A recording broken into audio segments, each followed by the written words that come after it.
Lorsqu'un policier tirera sur un de nous, ça sera considéré comme étant un tir légal. Vous l'avez entendu, les Républicains reviennent donc sur l'un de leurs sujets de prédilection, la présomption de légitime défense des policiers et des gendarmes. Ce que je réclame, c'est la présomption de légitime défense pour les policiers. La difficulté avec cette loi, c'est qu'elle vient dire aux gendarmes et aux policiers, en cas de doute, tirez. La police ne tue pas, comme la ceinture de sécurité ne tue pas. On ne peut pas en fait laisser passer cette loi et après dire « je ne savais pas ». Swell, ce jeune de 19 ans, tué par la police alors qu'il a refusé d'un contrôle routier. C'est derrière l'État qui a pris la vie d'un des nôtres, notre enfant, dans mon cas, mon neveu. L'institution policière tuerait. Est-ce qu'il est normal, par exemple, qu'un policier soit placé en garde à vue comme l'est un vulgaire délinquant ? Ces morts ont tous la même couleur, ont tous le même niveau social. Le moment est venu pour la France de s'attaquer sérieusement aux problèmes profonds du racisme et de la discrimination raciale parmi les forces de l'ordre. Quand on tue, par principe, on est responsable. Avec cette proposition de loi, pour les policiers, on vient dire par principe, ils ne sont pas responsables. L'État est garant de notre vie. Donc en fait, cette loi a été mise à l'ordre du jour par le gouvernement et donc il se défausse de ce droit à la vie. Je m'appelle Margot Pugliese, je suis avocate pénaliste et j'interviens pour le compte d'une association qui s'appelle Flagrant Déni et qui lutte contre les violences d'État et les violences policières. Je m'appelle Samia El-Khelfaoui, je suis la tante de Souheil El-Khelfaoui qui a été abattu par la police le 4 août 2021 dans le quartier de la Belle de Mai à Marseille.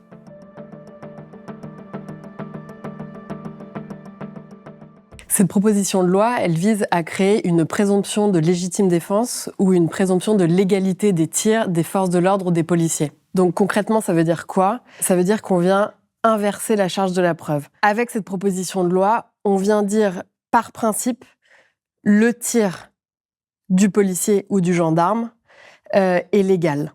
Et dans un second temps, c'est à la victime ou au procureur de démontrer que ce tir était illégal, c'est-à-dire qu'il n'était pas nécessaire, qu'il n'était pas proportionné, en d'autres termes, qu'il ne répondait pas à un danger immédiat. Donc, c'est une preuve qui est, en pratique, impossible à rapporter. Pour bien comprendre, le principe, pour tout le monde, c'est quand on tue, par principe, on est responsable et on doit démontrer qu'on a tué parce qu'on était en état de légitime défense. Avec cette proposition de loi, pour les policiers, on vient dire par principe, ils ne sont pas responsables. Et lorsqu'ils tirent, ils étaient dans leurs droits. Alors, cette proposition de loi sur la légitime défense, c'est une vieille idée de Jean-Marie Le Pen et qui a ensuite été reprise par Marine Le Pen. Mais moi, ce que je réclame, c'est la présomption de légitime défense pour les policiers. Elle va aujourd'hui être consacrée légalement. C'est-à-dire que la loi va prévoir l'impunité des forces de l'ordre. L'impact direct de cette loi sur les forces de l'ordre, c'est de désinhiber les forces de l'ordre. Il faut se figurer, il faut bien comprendre que les policiers et les gendarmes interviennent dans des situations qui sont particulièrement stressantes. Leur travail, c'est de mettre à l'écart ce stress pour interpeller les gens et non pas pour les tuer. La difficulté avec cette loi, c'est qu'elle vient dire aux gendarmes et aux policiers, en cas de doute, tirez. Alors que la loi, elle devrait encadrer l'action des forces de l'ordre pour que le message envoyé aux policiers, ce soit en cas de doute, ne tirez pas. Il faut que la loi protège le droit à la vie, qui est le droit le plus précieux dans un état de droit. Mon neveu Souheil a été abattu par la police en août 2021 à la suite d'un contrôle routier, un contrôle assez banal, un contrôle comme il y en a des milliers en France. Sa voiture était à l'arrêt, un contrôle a démarré, ça a duré plusieurs minutes. Lorsque Souheil a entendu qu'ils allaient prendre la voiture pour la mettre à la fourrière, il a paniqué et il a enclenché une marche arrière. De là, un policier stagiaire, donc un policier en formation, a pris son arme et a tué Souheil à 70 cm. Il lui a mis une balle dans le cœur. La fenêtre côté conducteur était ouverte vu qu'il avait échangé avec lui. Donc la balle est rentrée tellement rapidement dans le corps de Souheil, tellement proche, que même son ami qui était passager ne s'est même pas rendu compte en fait qu'il y avait eu un tir par balle, comme la plupart des témoins. Ça a été une balle une fin de vie. Et cette balle, elle a été possible parce que, en fait, une loi, un cadre de loi l'a permis, et c'est l'article 435-1.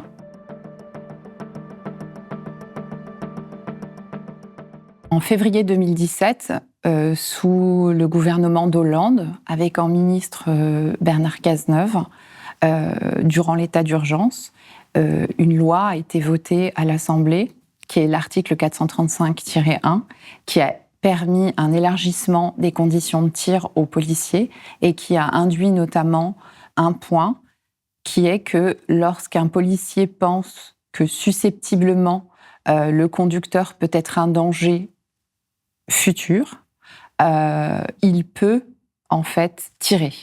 Ce que ça a changé, c'est que avant cette loi, les policiers étaient sous le cadre de la légitime défense comme tout le monde. À partir de 2017, on leur a créé un cadre spécifique qui est cet article de loi qui est porté par le Code de sécurité intérieure. Donc, ils ont créé un cadre vraiment propre aux policiers. Cet article 435-1 est souvent appelé permis de tuer parce que c'est devenu une forme de bouclier pour les policiers.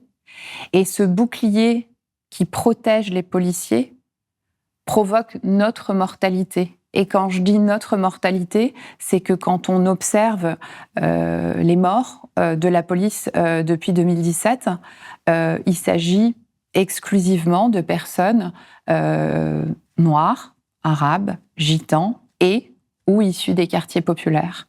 Et du coup, ce qui s'est passé avec cette loi, c'est qu'en fait, ça a complètement décomplexé l'usage de l'arme à feu. Cette loi a permis aux policiers de pouvoir tirer dans un cadre qui est totalement flou, puisqu'en fait, il est indiqué dans la loi que s'ils pensent que susceptiblement la personne peut être un danger, ils peuvent tirer, alors qu'une loi doit être très stricte et ne permettre aucune interprétation. Du fait de cette interprétation, on se retrouve dans des situations où, en fait, finalement, seule la parole du policier prévaut et il est très difficile pour les familles d'obtenir justice. Historiquement, même avant l'adoption de la loi L435, de l'article L435-1, c'est très difficile d'engager la responsabilité d'un policier ou d'un gendarme qui tue quelqu'un ou blesse grièvement quelqu'un avec son arme de service. Les procureurs de la République sont très réticents à faire des enquêtes, les juges d'instruction sont très réticents à mener des instructions fournies. On est très très mal à l'aise avec ça et ça fait depuis toujours c'est compliqué d'engager la responsabilité de faire juger un policier pour meurtre ou pour violence ayant entraîné la mort. Avec l'article L435-1, cette situation s'est aggravée. C'est-à-dire que très concrètement, quand quelqu'un est tué ou quelqu'un est grièvement blessé par un policier ou par un gendarme, il n'y a pas d'enquête. Le policier n'est pas placé en garde à vue immédiatement après le tir. Les preuves et les premiers indices qui sont indispensables à la manifestation de la vérité ne sont pas recueillis juste après le tir. Les caméras de vidéosurveillance, par exemple, qui permettent de comprendre vraiment ce qui s'est passé et de voir ce qui s'est passé, ne sont pas demandées par la justice, donc elles figurent pas au dossier pénal. Donc on a vraiment des dossiers qui sont très très très minces et qui ne permettent pas de comprendre concrètement ce qui s'est passé. Les seules exceptions aujourd'hui qu'on constate, ce sont les cas dans lesquels des passants, des individus ont pu filmer avec leur téléphone portable les faits.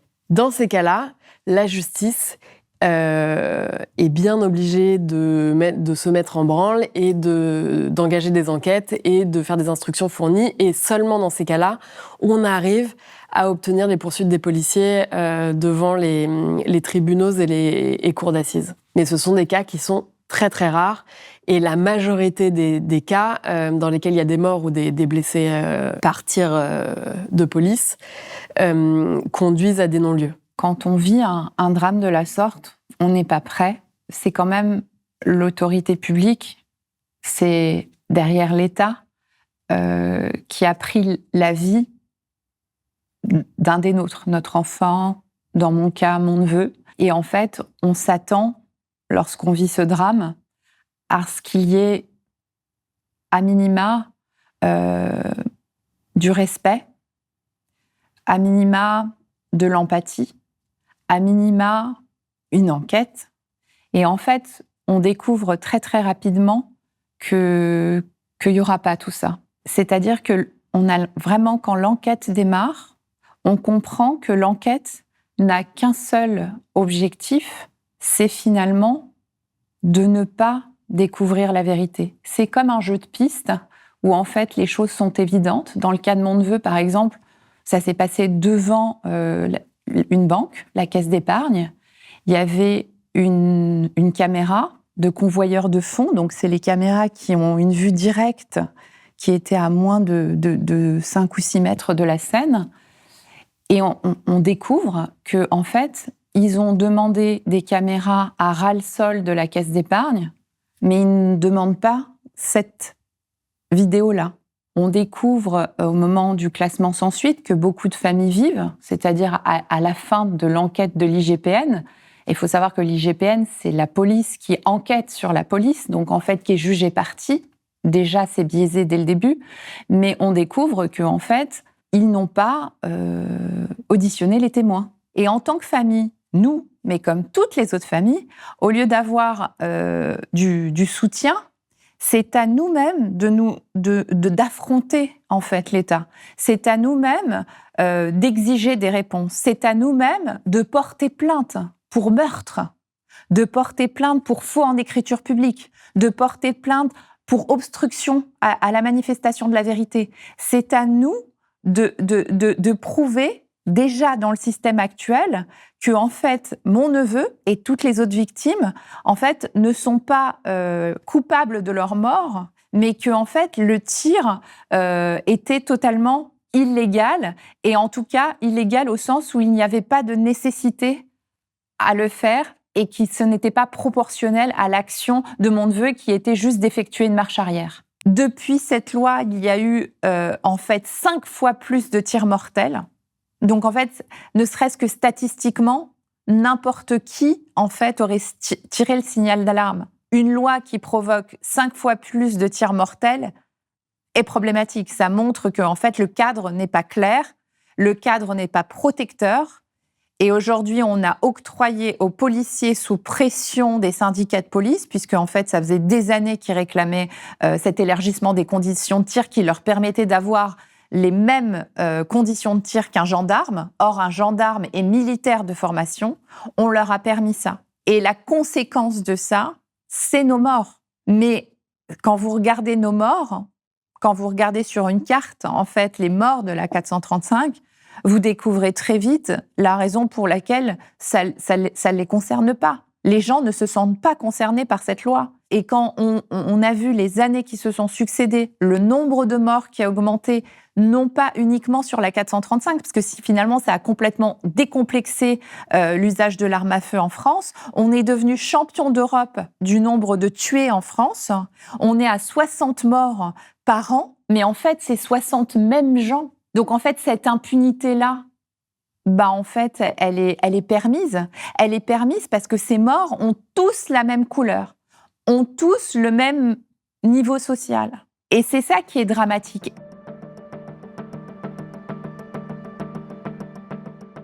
Demain, si la PPL est votée, donc si la présomption de légitime défense et donc la présomption de tir est votée, 2017 aura permis en fait aux policiers de tirer, et 2026 offrira aux policiers le fait de ne plus avoir à rendre compte de tir. Ça veut dire que le tir, de fait, lorsqu'un policier tirera sur un de nous, ça sera considéré comme étant un tir légal. Donc ça veut dire qu'en fait, il n'y a plus d'enquête.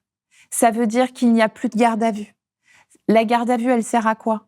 Elle sert à faire que les policiers ne se concertent pas entre eux. Elle sert à avoir la version la plus proche du moment du tir. Le risque avec cette loi, c'est donc que les forces de l'ordre échappent au contrôle du juge. On va vous dire que cette présomption créée par la loi est réfragable. C'est-à-dire qu'on peut apporter la preuve contraire. Bien sûr que le procureur ou la victime, en théorie, peut apporter la preuve contraire et démontrer que le tir de police est intervenu alors que le policier n'était pas en danger. En pratique, La manière dont la loi est rédigée fait qu'il n'y aura pas d'enquête. Les indices et les preuves ne seront pas recueillis, donc il ne sera pas possible de rapporter la preuve contraire. La manière dont la loi est rédigée oriente la manière dont l'enquête va être poursuivie. Les tout premiers éléments qui doivent impérativement être recueillis pour permettre la manifestation de la vérité ne seront pas recueillis parce qu'avec cette loi, on part du principe que le policier n'est pas responsable. C'est à l'État, normalement, de garantir le fait que si un tir mortel est fait par l'autorité publique, la seule à avoir cette capacité-là, c'est à l'État de prouver jusque-là que en fait le tir était légitime. Pourquoi ? Parce qu'ils sont garants de nos vies. Donc aujourd'hui, si ce texte passe, le droit à la vie, il n'y en a plus. Il y a en tout cas un droit à la vie sélectif. Et on sort du droit constitutionnel, puisque ça ne répond pas en fait à la Constitution telle qu'elle est aujourd'hui. On sort du droit européen. Tout ça pourquoi ? Pour une course à quoi ? En fait, on est aujourd'hui en train de préparer, de lisser, d'ouvrir grand les portes à 2027, ou en tout cas aux aspirations de 2027, et donc au Rassemblement national. Cette loi de présomption de légitime défense est un héritage de Jean-Marie Le Pen. C'était dans son programme il y a 40 ans. Et aujourd'hui, on se retrouve, alors qu'il a été factuellement prouvé que l'élargissement des conditions de tir en 2017 a provoqué cette mortalité-là. Aujourd'hui, on poursuit l'action pour faire quoi ? Faire que, en fait, cette police française, qui est quand même une police issue du colonialisme, en fait, c'est une police coloniale. Elle a été, à la base, conçue pour un objectif de mettre sous joug, de calmer une certaine population. Aujourd'hui, c'est cette population-là qui est visée par ces articles de loi. Aujourd'hui, c'est cette population-là qui meurt sur le territoire. Et aujourd'hui, en fait, si cette PPL passe, on entérine le fait qu'il y a deux France et que ces invisibles, ou en tout cas ces indésirables, tels que certains syndicats de police l'évoquent, le seront de manière officielle avec le tampon du gouvernement. Avec mon frère, quand on a compris le peu d'informations que les gens avaient autour de cet article de loi, on a décidé en fait de sensibiliser le plus largement possible. Et donc, on a travaillé sur un projet qui s'appelle 435-1 m'a tué, qui est un projet de sensibilisation par la rue de cet article de loi. On a fait une tournée en France sur plusieurs villes qu'on poursuit. Et en fait, l'objectif était justement, en allant dans les centres-villes, d'informer les personnes qui ne se sentent pas concernées ou qui ne savent pas, en fait. Et c'est l'objectif. Il y a eu un énorme travail avec des chercheurs, des sociologues, des avocats, pour expliquer quel est le problème de cette loi, comment on peut la changer, faut-il l'abroger, faut-il l'amender. Donc il y a eu tout ce travail-là qui a été fait en amont, qui nous a fait créer un espèce d'écosystème quand même entre toutes ces familles, des chercheurs, des avocats, le syndicat de la magistrature, la Ligue des droits de l'homme, Amnesty International, des ONG telles que Flagrant Délit. Et en fait, tous ensemble, à l'arrivée de cette PPL, on s'est dit c'est pas possible, on peut pas rester sous silence, on peut pas en fait laisser passer cette loi et après dire je ne savais pas. Ou dire « c'est pas moi, c'est les autres », ce qu'ils font souvent, parce qu'en fait, il suffit qu'ils ne viennent pas au vote, et puis voilà, ils disent qu'ils ne savaient pas. Donc, on a voulu sensibiliser. Et donc, on a lancé un communiqué d'interorganisation, on a créé une pétition. Cette pétition est en ligne sur le site de l'Assemblée. Vous pouvez la trouver aussi sur notre Instagram, Stop aux violences d'État. Il faut impérativement que cette pétition monte. On vient de la lancer. On est à près de 30 000 aujourd'hui. Il faut vraiment qu'on dépasse les 100 000. Ça permettra peut-être à ce que on puisse avoir une commission qui ralentit un petit peu la PPL. Et on invite chaque personne qui nous regarde à interpeller le député de sa zone en l'alertant sur le fait qu'il ne s'agit pas d'une loi qui protège la police ou qui la protège pas. Il ne s'agit pas d'être police ou anti-police, il s'agit juste de rester dans un état de droit et que la chose qui doit primer, c'est le droit à la vie. Et la doctrine jusqu'ici a toujours été, en cas de doute, ne tirez pas. Et l'État est garant de notre vie. Donc en fait, cette loi a été mise à l'ordre du jour par le gouvernement et donc il se défausse de ce droit à la vie. Et ça, c'est extrêmement grave pour un pays qui a aboli la peine de mort, pour un pays qui vient de panthéoniser Badinter. On ne peut pas laisser faire ça.